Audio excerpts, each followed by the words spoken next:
Hello दोस्तों, स्वागत आप सभी का आपका अपने चैनल बेसिक नॉलेज में। तो कैसे हैं आप लोग? आशा करते हैं मस्त है, स्वस्थ हैं और पढ़ाई बहुत ही जबरदस्त कर रहे हैं। जी हाँ दोस्तों, आज आप लोगों के लिए हिंदी का वीकली टेस्ट के लिए बहुत ही महत्वपूर्ण क्वेश्चन लेकर आए हैं, जो आप लोग 11 तारीख को शायद वीकली टेस्ट शायद क्या 11 तारीख को ही होने वाला है। ठीक है, तो उसमें से इसमें से सवाल आज मतलब उसमें जरूर पूछ जाएंगे।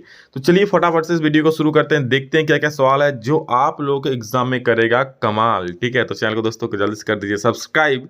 ठीक है, ताकि हर एक वीडियो आप लोग के पास पहुंच सके, हर एक वीडियो का नोटिफिकेशन पहुंच सके और सबसे पहले देखकर उससे आप लोग लाभान्वित हो सके और बोर्ड एग्जाम में तहलका मचा पाएं, फोड़ पाएं। ठीक है, तो पहला सवाल है, ये दंतुरित मुस्कान कविता के कवि कौन है? फेमस क्वेश्चन है, इससे ये सवाल रह ही सकता है एकदम, मतलब बहुत ज़्यादा चांसेस हैं।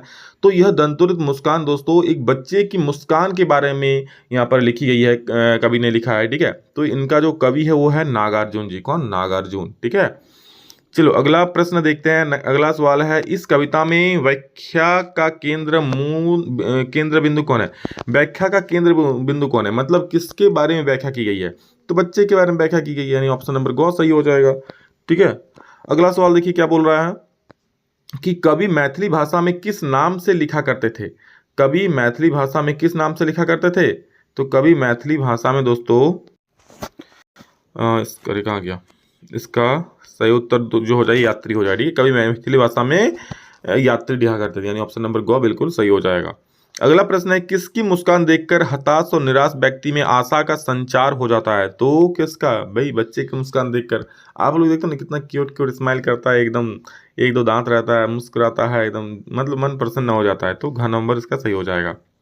अगला प्रश्न है, मृतक में भी डाल देगी जान का क्या अर्थ है? तो मृतक में भी डाल देगी जान मतलब क्या हो जाएगा? हताश और निराश व्यक्ति में खुशी ला देगा। ठीक है, एक बच्चे की जो छोटे बच्चे की जो मुस्कान होती है, ठीक है, वो किसी प्रकार का मतलब कुछ के लिए नहीं। अब बड़े क्या होता है, बड़ों को कुछ अच्छा लाभ होगा तभी भाई वो मुस्कुराएंगे। भाई चलो कुछ पैसा दे दिया उसको, कुछ उसके लिए अच्छा काम कर दिया, ठीक है, उसका कुछ लाभ हो गया तो वो मुस्कुराएंगे। ठीक है, मतलब वो डिपेंड करता है उस पर कि चलो कब मुस्कुराना है कब नहीं मुस्कुराना। लेकिन बच्चे क्या भाई, उसको जब मन तब मुस्कुरा दिया ही, मतलब अब वो मुस्कुराए, उस मुस्कुराहट का पीछे कुछ भी ना लाभ ना हानि छिपा होता है। ठीक है, तो अब इस हताश निराश व्यक्ति को भी खुशी ला देता है। फसल कविता के कवि कौन है? तो इनके भी कवि दोस्तों नागार्जुन जी ही है। ठीक है, 6 नंबर का गौ सही हो जाएगा। कविता के अनुसार फसल किसका रूपांतर है? तो फसल दोस्तों कविता के अनुसार सूरज की किरणों का रूपांतर है। किसका रूपांतर है? सूरज की किरणों का रूपांतर है। दोस्तों फसल के बारे में सुन लीजिए, इसमें फसल के बारे में बताइए। किसान जो फसल उगाते हैं उसमें नदी का पानी क्या करता है, सूरज का रोशनी क्या करता है, मिट्टी क्या करता है, किसान क्या करता है, सारी चीज के बारे में बताया गया है। फसल किसका गुणधर्म है? तो दोस्तों फसल मिट्टी का गुणधर्म है। किसका गुणधर्म है? मिट्टी का गुणधर्म है। चलिए अगला प्रश्न देखिए क्या है, 9 नंबर। फसल से सीधा संबंध किसका रहता है? तो फसल से सीधा व्यापार का रहता है, खरीदार का रहता है, किसान का रहता है कि सरकार का रहता है? तो फसल भाई किसान ही उगाते हैं ना, तो डायरेक्ट जो उससे संबंध है किसान का ही रहेगा। ठीक है, चलो गर्व करो कि हम किसान हैं। फसल किसका किसका सिमटा, अगर किसान मान लो हड़ताल पर आ जाए तो पूरा देश भूखे मर जाएगा। समझ रहे हो? अगर जैसे एक आता है ना मजदूर हड़ताल में आ जाता है, तो मान लो अगर सारे देश के किसान हड़ताल में आ जाए 1 महीने तक ना, तो देश की अर्थव्यवस्था चरमरा जाएगी। भाई कुछ खाने को ही नहीं मिलेगा। ठीक है, पैसा रहेगा फिर भी खाने को नहीं मिलेगा। मैं तो चाहता हूँ हर एक सब्जी का दाम बढ़ जाए, फिर लोग किसानी खेती करेंगे। ठीक है, 100 रुपये किलो टमाटर, 100 रुपये किलो आलू, 100 रुपये किलो बैगन। ठीक है, फिर लोग आएंगे खेती की तरफ, नौकरी करने जा रहे हैं। 10-12 हज़ार में लोग नौकरी करने के बारे में सोच रहे हैं, तो लेकिन खुद का किसानी नहीं करेंगे, खुद का खेती नहीं करेंगे। ठीक है, तो ये चीज़ अगर हो जाएगा तो फिर, लेकिन फिर उसमें गरीब लोगों का दिक्कत हो जाएगा, जिनके पास ज़मीन वमीन नहीं है, वो लोग खेती भी नहीं कर पाएंगे। चलो देखो, फसल किसका सिमटा हुआ संकोच है? तो फसल हवा के थिरकनों का सिमटा हुआ संकोच है। किसका है? फसल किसका सिमटा हुआ संकोच है दोस्तों? तो फसल हवा के थिरकन का सिमटा हुआ संकोच है। अगला सवाल देखिए, कविता में झोपड़ी में कमल खिलने का क्या आशय है?